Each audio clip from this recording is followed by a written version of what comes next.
এবারে যখন আমি রাজগীরে ঘুরতে গেলাম, দেখলাম 2018 সালে দেখা আমার চোখে রাজগীর আর এখনকার রাজগীর অনেক পার্থক্য। মানে রাজগীরের এই পার্টিকুলারলি বিশ্ব শান্তি স্তূপা ছিল।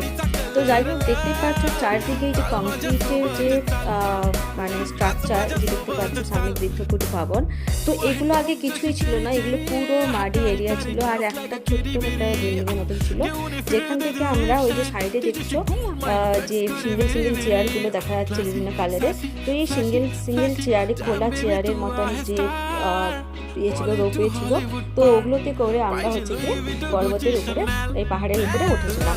তো যাই হোক, এখানে হচ্ছে গিয়ে একদম পাহাড়ের চূড়াতে রয়েছে বিশ্ব শান্তি স্তূপ, একটা সাদা ধবধবে রঙের একটা স্তূপা।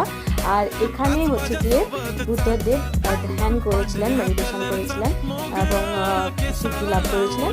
তো ওইখানে একটা যাই হোক পুণ্যের জায়গা বলে সবাই ওই জায়গাটাতে যায় রোপওয়েতে করে। এবারে কিন্তু রোপওয়েতে একটু আধুনিক মানে ব্যবস্থা হয়েছে, যেখানে এরকম বক্সের মতন করে একসঙ্গে অনেকজন একসঙ্গে যাত্রা করতে পারে।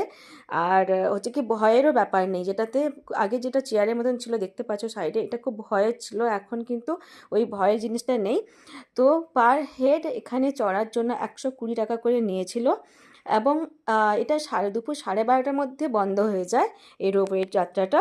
কেননা 12:30টার পর প্রচণ্ড গরম, আর আমরা যেহেতু মে মাসে গিয়েছিলাম, তো এটা সেই সময়টায় অনেক গরম।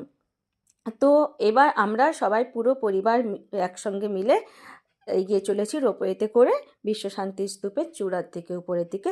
এবার আমাদের রোপওয়েটা এখানে থামবে, আর এরপরে জাস্ট বিশ্ব শান্তি স্তূপের যে ভিউটা, ওটা আমি তোমাদের যতটা সম্ভব এই ভিডিওটিতে দেখিয়েছি। ভিডিওটা শেষ পর্যন্ত দেখতে থাকো, আর কেমন লাগলো ভিডিওটা অবশ্যই জানিয়ে যেও।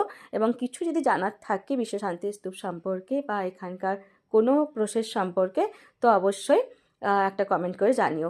যাই হোক, এটা হচ্ছে কি একদম বিশ্ব শান্তি স্তূপের উপরে ওঠার পর সাইডের যে ভিউটা ভীষণই ভালো লাগে এখানে, আর প্রচণ্ড হাওয়া চলে, ভীষণ হাওয়া চলে এখানে।